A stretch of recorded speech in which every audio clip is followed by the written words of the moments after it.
Good morning, dear Sangha. Today we have a session of questions and answers. And it will last about 1 hour and a half. Those of you who would like to ask a question are invited to come here and sit close to Thầy. And you will take a turn to sit on that chair so that everyone can see you when you ask the question. And of course, you ask the question of your heart, a real question about the practice, having to do with suffering, difficulties, happiness, hope, and so on. And we know that a good question can profit many people. And we also know that a good question does not need to be very long. In the case you don't comfortable sitting here, you might like to write down the question on a sheet of paper and have someone brought here to Sister Tung Nghiêm, Sister Pai, and she will read it. And from time to time we take one question that has been written down on a sheet of paper. And those of you who come for the first time to such a retreat are encouraged to come forward and ask questions. There are those of us who have attended so many retreats already, and we should allow our new brothers and sisters in the Dharma to have a chance to ask a question. So please, if you have a question, please slowly come up here and sit around Thầy. Before we ask a question, we breathe in and out with one sound of the bell. And after that we are calm enough, we are clear enough to ask the question.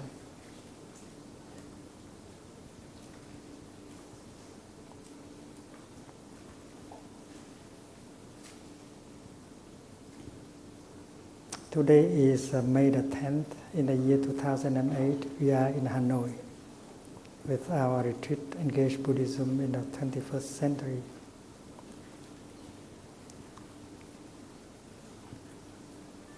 We have a session of questions and answers now, and this is the first question. Let's enjoy our breathing.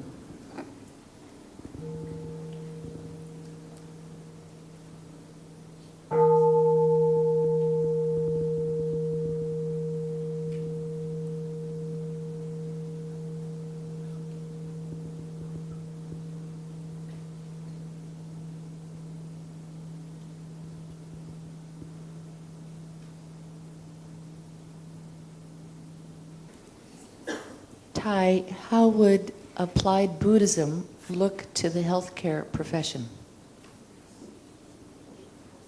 Healthcare profession. As a health professional, you have to take care of yourself in order to take care of other people. You have to know your limit in order to avoid burning out. You have to get enough nourishment and healing for yourself in order to go far. So taking care of ourselves, bringing the practice in our daily life and the life of a family is to have the condition to help for a long time. And you show yourself as an example for those who come to you and get the help. So the health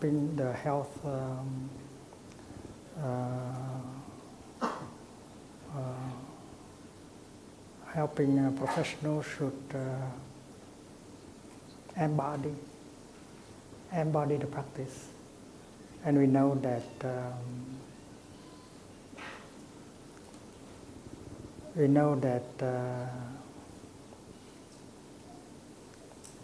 the intervention of medicine, the intervention of the doctor can have an immediate effect. But if the person does not change his or her way of living, and then they will have the same kind of difficulty and problems again and again.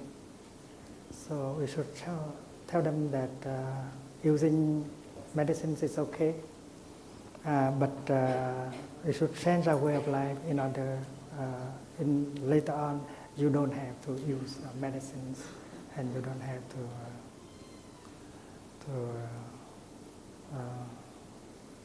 get the help of other people. And I think doctors and nurses and psychotherapists, they have to come together and form their own sangha to take refuge in and to practice, to maintain the practice. And that is not for ourselves alone, but for the people who want to help. So the sangha is very important. A sangha of doctors, a sangha of nurses, a sangha of health professionals is very important. They should practice maintaining their balance, their health, their joy, their compassion, so that they can go on for a long time. Thank you. My father is retiring after 55 years of leading companies. He has decided that unless he can remain a very important person by having a high position or being affiliated with a prestigious institution, he is, in his words, irrelevant.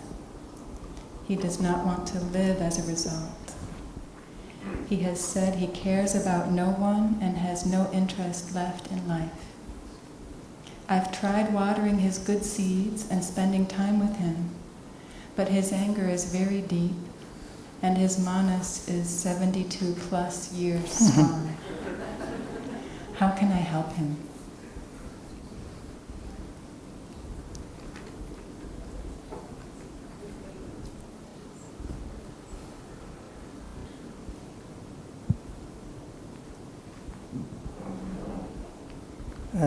We may help him by telling him to learn to look deeply into his own person, to understand himself.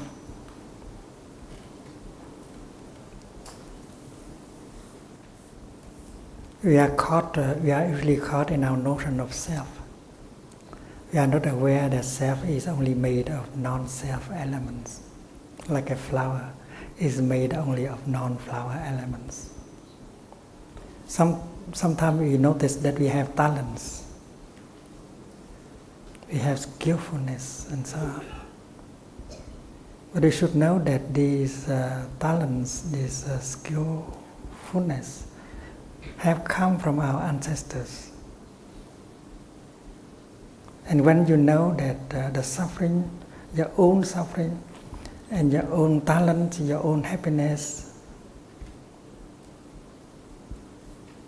have come from your ancestors, you are no longer caught in the idea that all these things belong to you.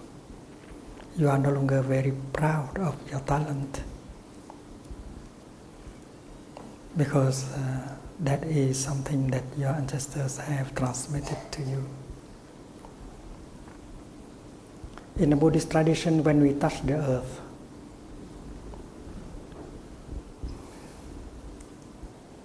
we used to open our two hands to show that we are nothing at all. We have nothing in us. Everything has been transmitted to our ancestors. There is nothing to be ashamed of. There is nothing to be proud of. A self is made of non-self element. We inherit many things from our ancestors.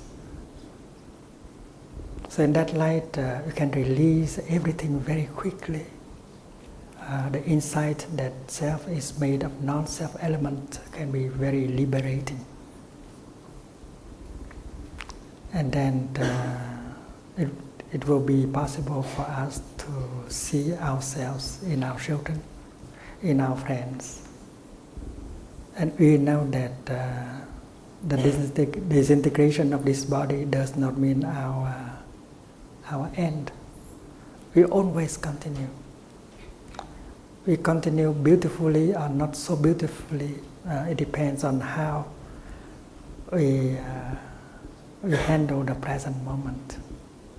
If in the present moment we can produce thoughts of loving kindness, forgiveness, and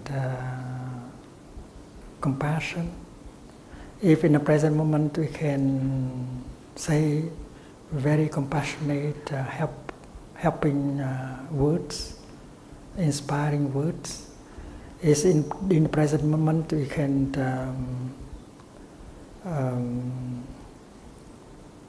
perform beautiful acts of compassion, protecting, saving, and then that is our continuation. We will have a beautiful continuation. And we have sovereignty over the present moment. We can make our continuation beautiful or not so beautiful. And if your father have access to that kind of insight, he will change, he will suffer less, and he will have the joy of living. He can see that he is in you, and you will carry him into the future. And all his talents, all his experiences are not lost. You continue to have them, and you will do your best to transmit these qualities into the future through your children and grandchildren. And then your father will have the insight of who he really is.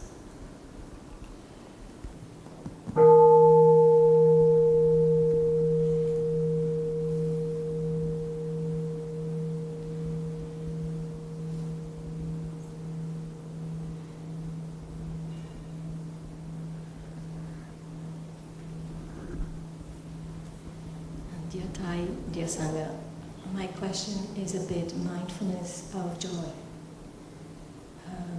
Joy comes with a lot of excitement in it, especially for me. And I wonder if you could explain a little bit more about, should we just watch our joy with detachment and not be too involved with it in act? Or, but if we do this, we would be calming it down until it becomes a seed again. So in this case, we would not be trying to be the good guest, welcoming the guest as long as we can in our living room of our mind. And then would this go against the fourth practice of full diligence you taught yesterday? I'm not sure if I'm clear enough. There is another question. What is the difference between the pleasure sought by manas and the joy and happiness that the individual seeks to bring out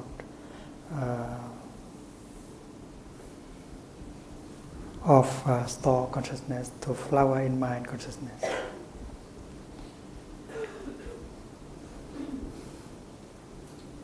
Mindfulness make it possible for us to see into the nature of the joy, of the excitement, of the sorrow.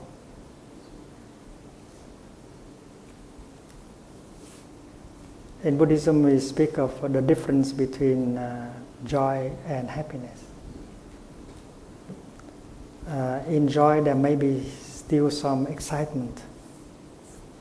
And when there is excitement, you are not as peaceful as you wish to be. In Buddhist terminology, the term an lạc, always an and lạc, always come together. An means peace, and lạc means happiness. A true happiness cannot be without peace. And excitement is not yet very peaceful. You have excitement. Excitement is not happiness yet. And when you are mindful, you see breathing in, I have some excitement. And I don't have enough peace, so my happiness is not truly there, nourishing and healing. Mindfulness makes it possible for us to look at the pleasant feeling that is there. And we know that this a truly pleasant feeling or not. It may be a pleasant feeling, but it may bring unpleasant feelings later on. Like when you drink some liquor, there is some pleasant feeling, but you know with your mindfulness that later on your liver will suffer and will experience unpleasant feelings that will last longer. So mindfulness makes it possible for us to see into the nature of the feeling, so that we know that this is a wholesome, pleasant feeling, or a kind of pleasant feeling that will bring sorrow and suffering later on. So the key is mindfulness.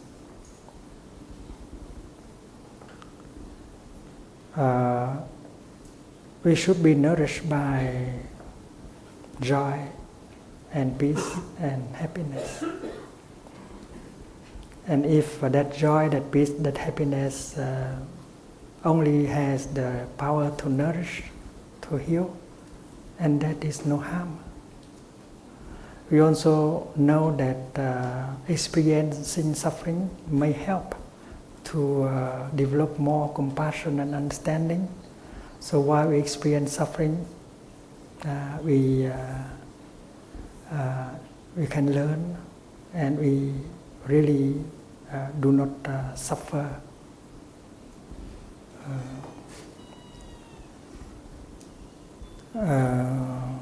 Manas does not have that kind of mindfulness, that kind of insight. So its manner of seeking pleasure is just an instinct. And Manas does not know that pleasure may be dangerous. When you throw into the water a hook with a bait, and the fish think that is something very exciting, very delicious, and the fish may bite at the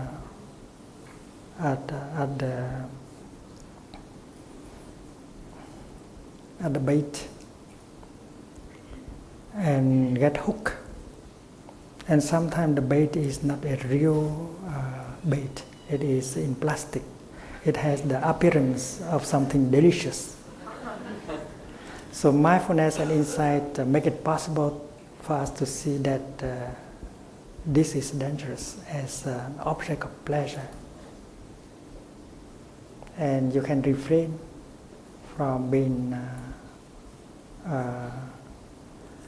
attracted by that object of pleasure. You know that you will die, or you will almost die if you bite into that object of pleasure.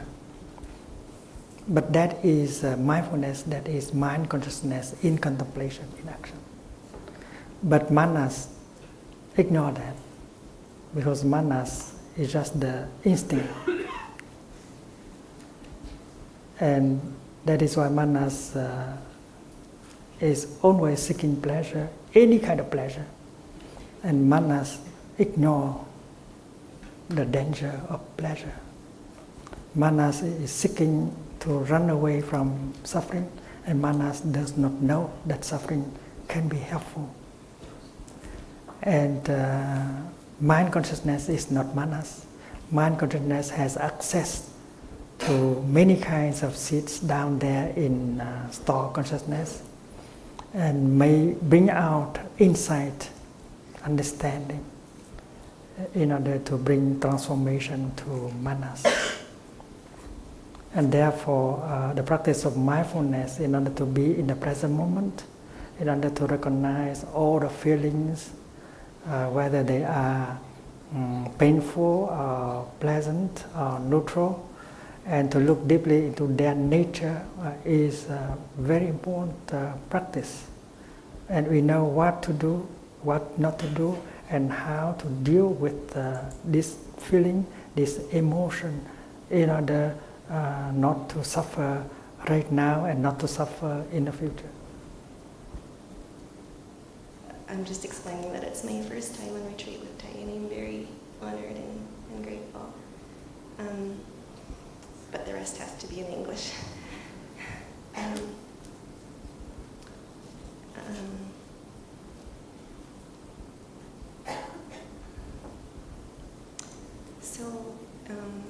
My husband and I have been trying to conceive a child for much time.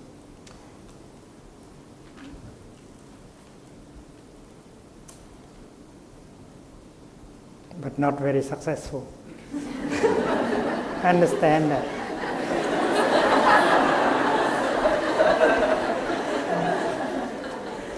And similarly, my sister and her husband have recently experienced a pregnancy loss.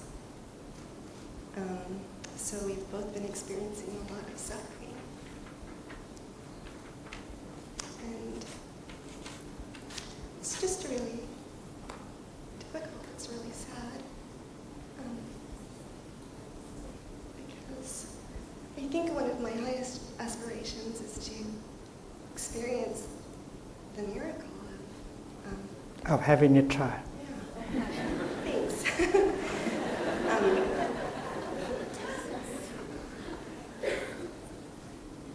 And it's just really sometimes very intense emotionally, because it's the intensity of life wanting to continue itself, and it just causes such a deep, grievous longing. And it's actually even more difficult because I actually practice Chinese medicine, and I work in a clinic where we deal with infertility. So it's something that I see every day, and it's very difficult for me to not water those seeds of suffering. So it is my most sincere intention to nourish my healing practice and nourish my patient's healing from the heart of my own experience, and it's from here that I ask for your guidance.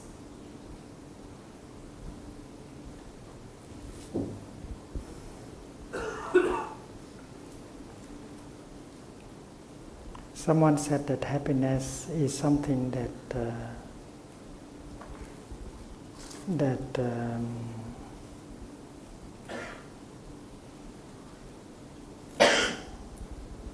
you don't recognize why it is there, and that you feel that you just lost it after it is gone.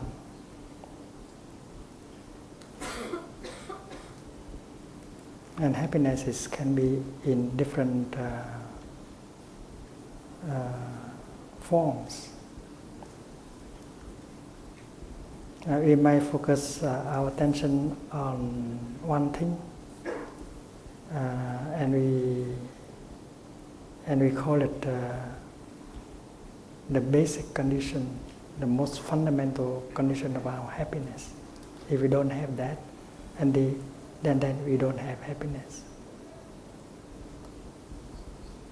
But there are many other conditions of happiness that are there, available in the here and now, and we just ignore them, and we think that only the other object is a true condition of happiness, but now we don't have. Someone looking at you may recognize all the conditions of happiness that he does not have. And that person may wonder why, with plenty of conditions of happiness like that, you do not enjoy your life. You are looking for something else.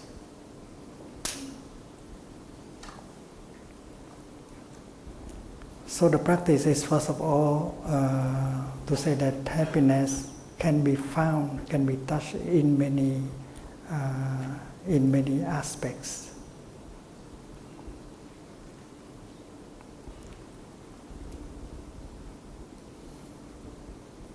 And looking deeply into the human person, we see that the human person wants to continue long in the future.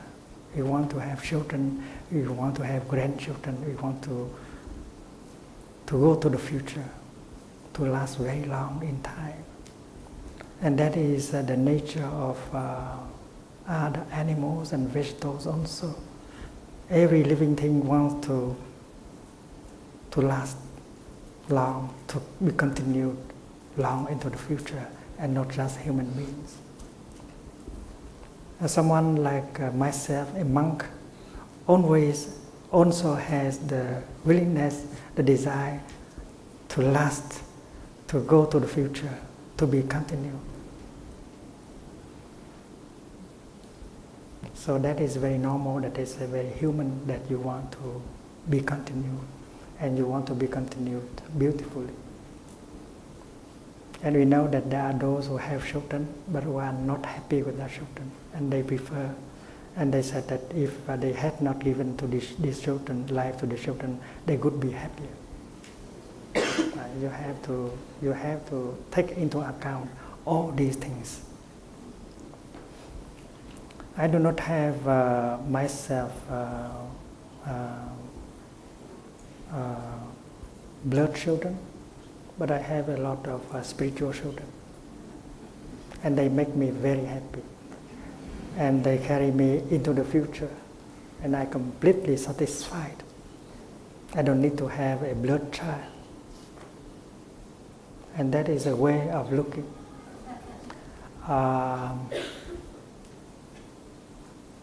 Transmission can be done in many ways. You want to transmit the best thing you have into the future, and you can transmit yourself genetically or spiritually. And when you look into my disciples and friends and spiritual children, you can see me, because they have a lot of me inside of them that can be recognized very easily. We are not blood children of the Buddha, but we feel that we are real children of Buddha, because we have inherited a lot from the Buddha. He has transmitted himself to us, not by the genetical way, but by the spiritual way. And if you take into account these different modes of transmission, you would see that we need not to suffer, because we cannot transmit us genetically into the future. But who knows? Enjoy the conditions of happiness you actually have. And one day you may have that happiness also. But I think that if you enjoy this, you may be completely satisfied. Every door is open. Good luck.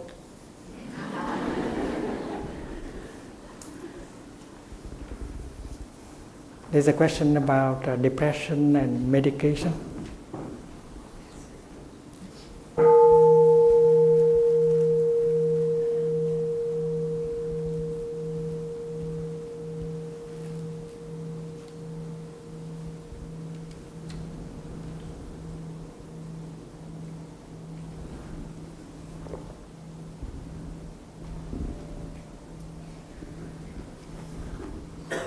Dear Thai, we had a few friends who wrote to Thai after Thai spoke about depression and how nothing can survive without food. And they wrote either from their own experience or their experience of a loved one or a client if they wrote as a psychotherapist. And their experience that sometimes there's also a physiological aspect causing depression, and that some of these people truly need to take some kind of medication. And the friends who wrote were concerned that Thai's teaching could be misunderstood by the people who may still need to have medicine, and they may stop taking their medicine because they may misunderstand what Thai said to say that there's no medicine that's needed because they only need to stop consuming things that are harmful to their mind, and then that's enough. So they asked Thai to clarify.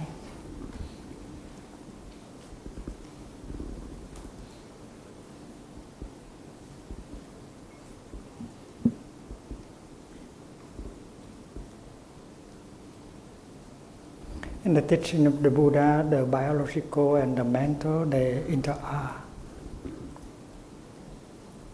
They manifest based on each other.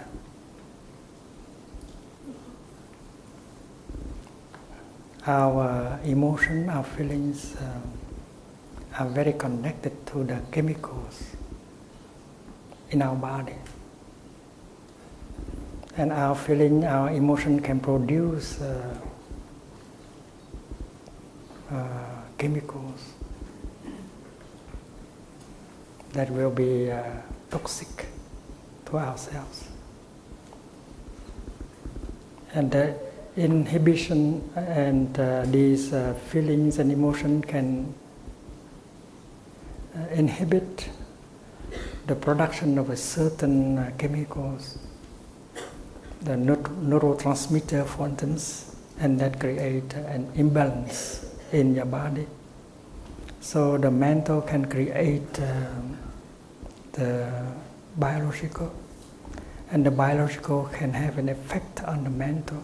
So things rely on each other to manifest. We don't reduce the importance of one side.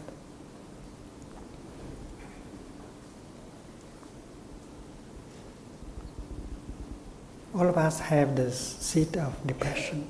All of us. All of us have the seed of mental illness. But if we are in a good environment, these seeds will have not much chance to manifest. We have received the genes from our ancestors, our parents. And we know by science that the genes, they don't turn on by themselves. They are turned on by our way of thinking, our feelings, our perceptions, and our environment. It is the environment that helps turn on the genes in ourselves, the good and the negative genes. And the genes are equivalent to the bijas, the seeds that we speak about in the teaching of the Buddha. They might be the same. They may not describe it as only mental or only physiological. These two aspects belong to the same reality. Neuroscientists used to ask the question about the difference between the brain and the mind. Is it true that the brain produces the mind? Is the mind is a product of the brain?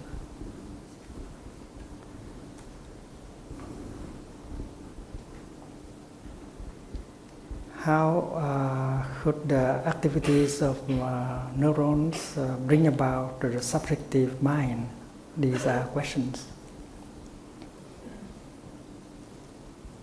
But in fact, mind and brain, they interact. This is because that is, this is not because that is not. It's like a body and mind. It's not the body produces the mind, or the mind produces the body, but mind and body are two aspects of the same thing, and they always rely on each other in order to manifest. It's like a coin, a piece of €1. There is the head and the tail, and without the head, the tail cannot be, and vice versa. So mind, body are not two distinct entities. They are aspects of the same thing.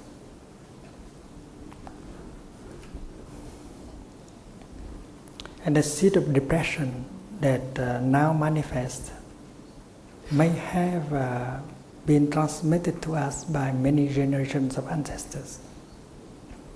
There may have been generations when that seed did not manifest.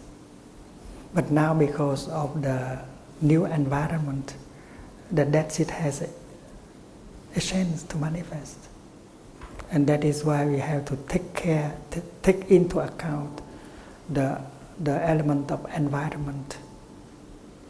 And environment is the object of consumption. Because elements of the environment touch off and turn on the seeds, turn on the genes in us. And that is why the teaching of the Buddha about food is very important. We consume not only the edible food, but we consume also with what we hear, we see, we feel, we touch, and so on. Sensory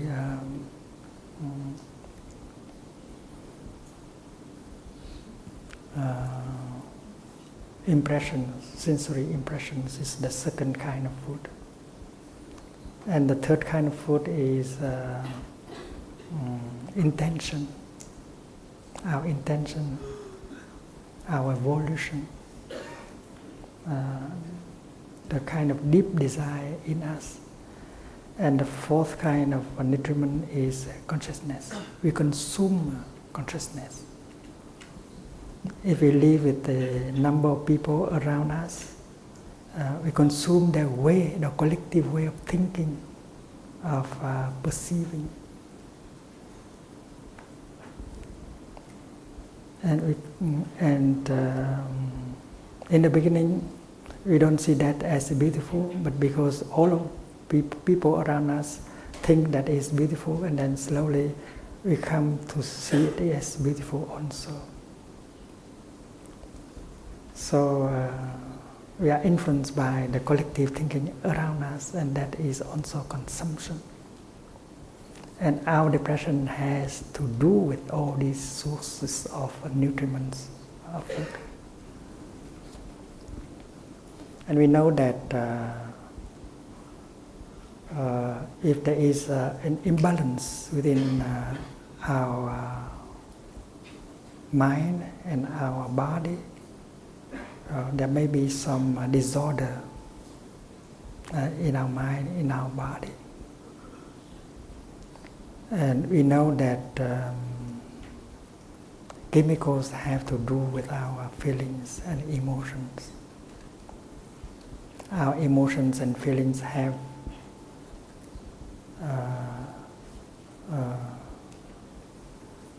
connection, have to do with the chemicals also. If we used to think, to worry,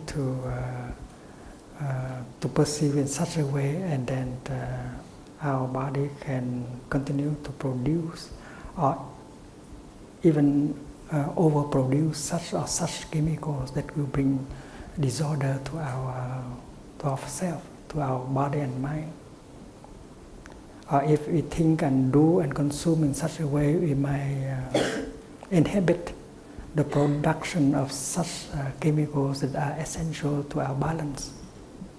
So both aspects are important, and we have to take care of both. Medication may help, but if you count only on medication, you are wrong. And doctors and psychotherapists, they know that. Medication can help, and you need medication, but don't rely on medication alone. You have to change your way of life. You have to change your environment, and one day you'll be able to stop taking medication. If you don't change your way of life, if you don't change your sources of impression, you continue to use medications, and sometime later they will not work because your body will get used to it.